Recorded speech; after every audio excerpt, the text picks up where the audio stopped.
Voilà, nous allons rester bien sûr dans l'environnement. La mer, c'est quelque chose que Hamid Belkacem connaît très bien puisqu'il y travaille tout le temps, tous les jours. Lui qui est le président de l'association Récif, il est là avec nous tous les mercredis. Bonjour Hamid. Bonjour Amel, bonjour à tous. Comment ça va? Oui, bien, il fait beau. Oui, vous êtes plutôt plus sur mer que sur terre, on va dire. Beaucoup plus sur mer que sur terre. Mais justement, en parlant d'environnement, si on veut que la mer reste propre, il faut de bonnes initiatives sur terre pour qu'en amont, on ne reçoive pas sur notre littoral des macro-déchets. Exactement. Donc c'est une belle initiative aussi, le reportage qu'on vient de voir, à travers l'aquaculture qui se développe de plus en plus. Ça, c'était donc à Mostaganem. Et c'est Aïda Mayouf est notre aussi indicateur de l'environnement, très très important. On la salue d'ailleurs si elle nous regarde. Vous avez aussi eu la bonne idée de nous ramener une personne qui est dans la protection de notre environnement. Ouais. De manière digitale, j'allais dire. Oui. Il s'agit de M. Hadjadj. Bonjour. Bonjour. Alors, bienvenue. vous êtes sur un domaine qui est, j'allais dire, pas très... qui est virtuel. Donc, c'est la digitalisation de la bourse des déchets. Alors, on essaie d'expliquer ce que c'est. En Algérie, on a un grave problème de gestion des déchets. Il y a des programmes de gestion intégrée des déchets, mais qui n'arrivent pas à trouver toute leur efficience actuellement. Donc, les schémas directeurs de collecte des déchets ne sont pas optimisés, on va dire. Il y a le fait que les déchets ne sont pas valorisés, donc ils se retrouvent forcément dans la nature. Il y a bien sûr des initiatives comme celle de l'Agence nationale des déchets, mais qui restent non accessibles à tous les acteurs du déchet. Qui est aujourd'hui collecteur de déchets? Ce sont des jeunes, ou des moins jeunes, ou des vieux, mais qui travaillent dans l'informel. Or, on ne peut pas aller vendre des déchets si on n'a pas en notre possession un agrément. Or, l'agrément est délivré à une entité économique. Donc, il faut créer son entreprise pour devenir collecteur et collecter des déchets. Résultat des courses, tout se fait dans l'informel et donc, à partir du moment où c'est dans l'informel, c'est le marché noir, donc c'est pas visible, on n'arrive pas à mettre en relation les détenteurs de gisements avec les collecteurs et le recycleur. Et in fine, on n'est pas performant. Exactement. L'avantage de l'entreprise de M. Hadjadj, c'est de faire une plateforme digitalisée pour mettre tout ce beau monde, collecteurs, détenteurs de gisements et ensemble sur une plateforme virtuelle. N'est-ce pas, M. Hadjadj? Oui, Connecté. Oui, c'est ça. Parce qu'aujourd'hui, il y a les producteurs, les générateurs de déchets, donc ce n'est pas toujours facile de trouver le bon prestataire de recyclage et la bonne filière de valorisation. Et, face aux contraintes de temps, de stockage, et aussi pour des grandes entreprises, des grands groupes, de soucis de traçabilité de leurs déchets, de leur emballage par exemple. Et en même temps, il y a les recycleurs, donc ce n'est pas toujours facile de gérer leur approvisionnement. Donc gérer l'approvisionnement en déchets pour leur process, ça peut devenir plus une prise de tête. Oui, c'est un vrai casse-tête pour les recycleurs. Il faut dire pourquoi, parce qu'aujourd'hui, vous pouvez collecter, avoir un arrivage, on va dire, de 10 000 bouteilles PET et zéro demain. Et donc, pour un chef d'entreprise, c'est tout simplement... C'est une perte sèche. C'est une perte sèche. Et puis, qu'est-ce qu'il va faire? Il va garder son outil de production, ses travailleurs, il faut les libérer, les mettre... Donc, il faut des filières et des plateformes stabilisées pour alimenter ces recycleurs en matière première de manière durable. De manière continue. J'ai passé du temps avec des recycleurs, donc une bonne majorité de leur temps est passé sur la recherche des gisements, donc partout en Algérie. L'Algérie, c'est un grand pays, donc c'est un vrai casse-tête pour eux. Donc c'est c'est pourquoi nous avons créé Revadex. Donc Revadex, c'est une place de marché digitale pour les déchets, où le générateur de déchets propose facilement ses matières, et en même temps le recycleur il a un accès direct sur les matières, donc avec des informations adaptées. Nous, on accompagne le générateur de déchets, sur l'origine des déchets, sur le conditionnement, sur la propreté, la qualité et tout ça. Ça, c'est des informations très utiles pour les recycleurs. Et comme ça, le recycleur a un accès direct et se positionne par rapport à leurs besoins, tout sur une seule et même plateforme. Voilà. Alors, ce qui est bien à saluer, c'est que vous êtes toujours un ingénieur en pétrochimie, vous vous avez travaillé dans le pétrole depuis déjà assez longtemps. Ouais, depuis 2011. Oui, le gisement, c'est ça, pétrolier, des gisements pétroliers, l'exploitation. Beaucoup plus l'aval pétrolier, donc tout ce qui est raffinage, pétrochimie, énergie et tout ça. C'est-à-dire que vous étiez dans les énergies fossiles et aujourd'hui vous avez décidé de mettre ça de côté et travailler dans le recyclage et l'environnement. L'environnement, oui. Ça a été une prise de conscience? Oui, c'est une prise de conscience et aussi c'est donc les voyages donc, que j'ai fait donc, un peu partout. Donc ça, c'est une opportunité aussi économique, donc il faut le dire. Donc actuellement, à exploiter actuellement le marché du déchet en Algérie, donc il y a plus de 35 millions de dinars. Donc ça, le minimum qu'on puisse dire donc, sur le marché actuellement. Voilà, bravo en tout cas. C'est énorme. Il a réussi en fait lui aussi son recyclage. Il était dans le secteur de la pétrochimie, donc qui dit pétrochimie dit génération de plastique. Oui. Le plastique à la base c'est de la pétrochimie. Hein. Et aujourd'hui il fait tout à fait le contraire. Il change d'activité mais il reste dans le même secteur pour régler des problèmes qui ont été générés un peu plus en amont. C'est formidable, mais l'idée c'est quoi? C'est essayer d'éliminer les déchets tout en gagnant bien votre vie, parce qu'en fait, le signal fort que l'on doit donner à tous ceux qui agissent soit dans la collecte, soit dans la valorisation des déchets, c'est qu'ils peuvent gagner de l'argent en éliminant du circuit des déchets. C'est ça, l'idée de départ, c'est éliminer même la notion des déchets. Il n'y a plus de déchets. Les déchets des uns sont une matière pour les autres. Donc l'idée de départ, c'est éliminer même la notion des déchets. Ce n'est pas un déchet, donc c'est une matière première, secondaire pour d'autres process, pour d'autres producteurs. Donc c'est ça l'idée de départ. Et là, vous venez de revenir de Beyrouth, vous avez eu un prix, c'est cela. Le prix, c'est lauréat du prix Sprint de la meilleure start-up Green Algérie 2019. Oui, c'est ça. Donc organisé par INCO, c'est un accélérateur. Donc voilà, on voit les photos. On vous voit là. Ouais. Ça c'est avec le Walid d'Alger parce qu'il était présent donc en remise des prix. Donc c'est une partenariat, c'est un trio. Donc il y a les startups, il y a les collectivités locales, il y a aussi les incubateurs. Et là vous avez pris la parole, vous avez expliqué votre innovation. J'ai pitché comme on dit. Donc c'est le pitch de Revadex.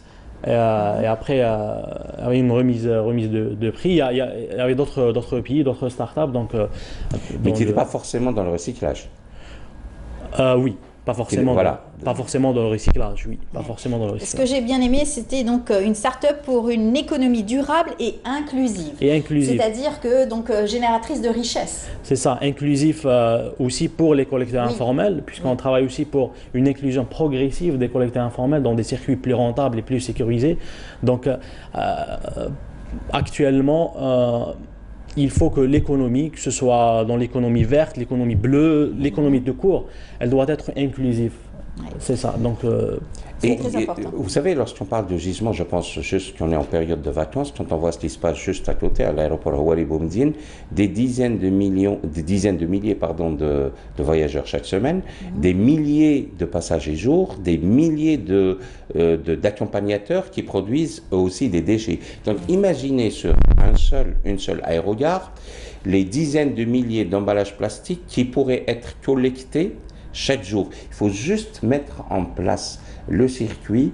Il y a quelque chose comme 30, 40 000, peut-être un peu plus, bouteilles d'eau minérale qui sont mises sur le marché, exploitées, bues, consommées sur un seul aéroport. C'est un fabuleux gisement en fin de journée. Il faut juste mettre en place les acteurs pour qu'à la fin, on puisse parler de politique nationale de l'emploi et tout. Voilà. C'est ça, hein, le recyclage, ça a commencé depuis longtemps. Aujourd'hui, les pays industrialisés ont réussi à instaurer ce genre de recyclage, bien qu'ils sont aussi quelques-uns des plus pollueurs aussi au monde. Hein, mais pourtant, ça ne se retrouve pas sur notre littoral. Tout à fait. Parce que si on valorise, en fait, il faut donner une valeur marchande. Vous savez, des villes touristiques, je prends juste l'exemple d'Istanbul, quand vous consommez votre bouteille d'eau minérale ou votre canette en aluminium ou une bouteille en verre, vous avez dans toutes les gares, dans tous les lieux publics, des machines pour recharger votre carte multimodale de transport. Et la carte métro, tramway, bus et tout le reste, elle est rechargeable uniquement avec des bouteilles en PET, des canettes en alu. C'est quand même formidable de pouvoir recharger et se mouvoir, se déplacer grâce à des déchets. C'est juste quelques petites idées pour nos entreprises, mais de l'autre côté, quand on met en place ce système, il faudrait que l'administration fiscale joue aussi le jeu. Il faut des mesures incitatives, n'est-ce pas, pour pouvoir, si on se met dans l'économie verte, c'est pour collecter des sous et être un petit peu défiscalisé. C'est ça, exactement. Donc, le tri incitatif, donc, il est important. Donc, tous les pays ont commencé par ça. Donc, même dans des pays plus occidentaux et plus... ils ont mis en place des systèmes de tri incitatif, donc pour les entreprises et même pour les ménages et les citoyens. Donc, c'est très important. Et aussi, il faut que l'administration et les pouvoirs publics jouent le jeu. Oui, c'est très important de créer réellement des mesures fiscales des mesures fiscales allégées pour les entreprises, inciter les entreprises à trier leurs déchets.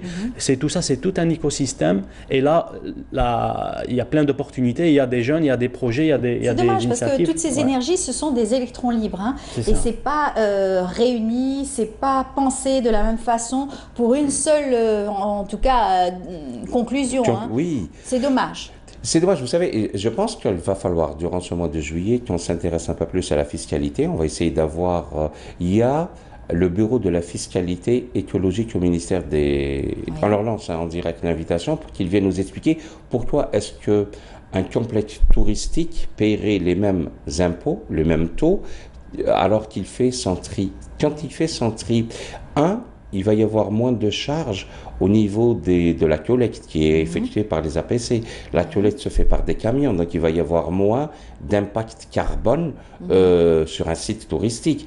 Que gagnerait? Il faudrait expliquer aux gens qu'en faisant un tri sélectif des déchets, en mettant les déchets dans des circuits pour pouvoir créer de la richesse et de l'emploi, on devrait payer moins d'impôts. Et lorsque de bons exemples vont être démontrés, les gens vont beaucoup plus aller de manière volontaire parce que intéressés au système de tri sélectif des déchets. Voilà. C'est vrai. Alors, qu'en est-il de la bourse des déchets? Comment est-ce qu'elle fonctionne aujourd'hui?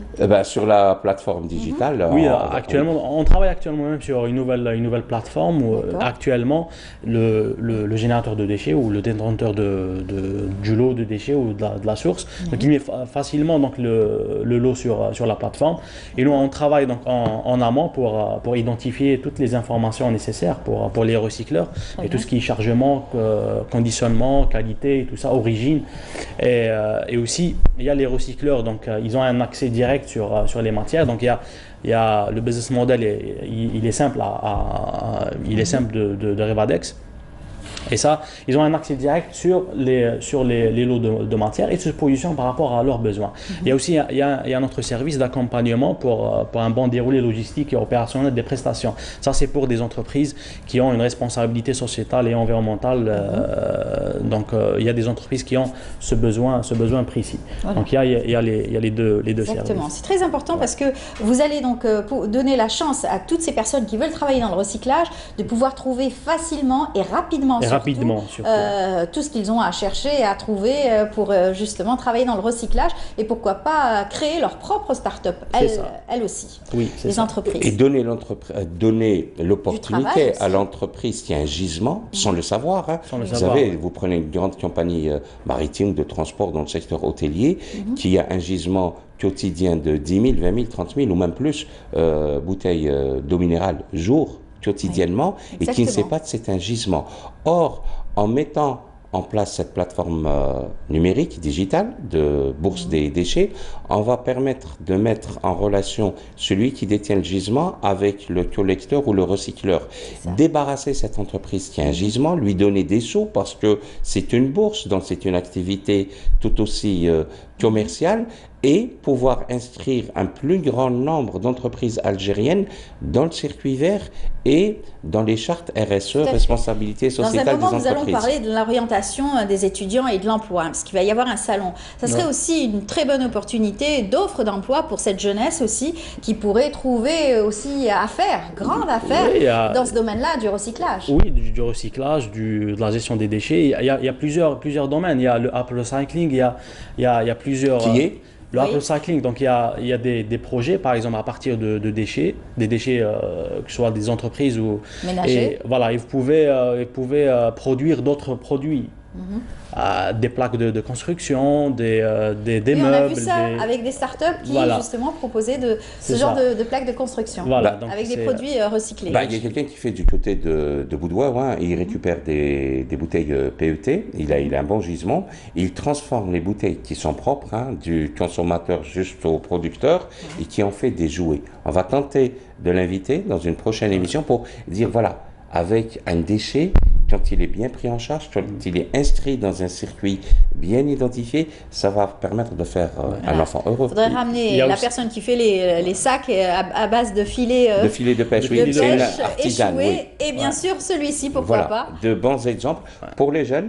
Le salon de l'emploi, ça va leur donner. En fait, il faut démontrer que l'on peut vivre en recyclant les déchets. On peut gagner des sous tout en recyclant les déchets. C'est ça le message. Voilà. Il y a aussi la règle des 3 R, donc réduire, réutiliser, recycler. Et il y a aussi Revadex. Très bien, exactement. Et qu'en est-il maintenant? Vous avez eu le prix, votre entreprise est florissante, on va dire, votre start-up? Oui, donc ça, le chemin d'une start-up, donc il est un peu spécial. Donc il y a des contraintes, il y a des opportunités de marché. Donc on travaille durement pour aller pour stabiliser notre business model et avoir aussi, il y a d'autres projets aussi en cours, tout ce qui est tri incitatif à la source. Donc ça, c'est d'autres projets. Est-ce que les ménages vous proposent aussi des déchets au sein de... Maintenant, non, pas encore. On travaille uniquement donc en B2B. Mais les ménages, c'est un énorme gisement pour les déchets ménagers assimilés. Les DMA, c'est un énorme... Actuellement, à Alger, par exemple, il y a presque 1 kg par habitant par jour. Généré. Et dans les 1 kg, il y a plus de 15% de plastique, il y a du carton, il y a de l'aluminium. Il y a de la matière organique. Il y a de la matière organique. C'est ce que j'allais dire. Pour l'agriculture, pour un pays... pour l'agriculture, ça serait formidablement. Mais ça va venir, hein, en donnant des prix, en donnant un intéressement, en fait, c'est ça. Une reconnaissance. Une reconnaissance. Non.